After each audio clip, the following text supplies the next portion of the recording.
கொடுக்கப்பட்ட எண் அணியிலிருந்து விடுபட்ட எண்ணை தேர்ந்தெடுக்க. இங்க கொடுத்திருக்கிற அணி பாருங்க, கிடைமட்ட வரிசை பாருங்க.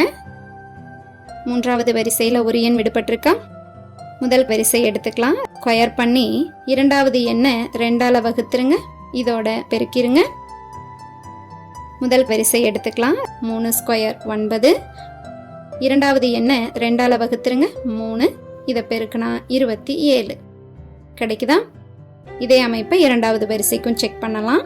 6 ஸ்கொயர் 36. 4 2ஆல வகுத்தா 2, இதை பெருக்குனீங்கன்னா 72 சரியா வருதா. இதே அமைப்பை மூன்றாவது வரிசைக்கும் பயன்படுத்துங்க. 9 ஸ்கொயர் 81. 10 2ஆல வகுத்தீங்கன்னா 5, இதை பெருக்குனா 405.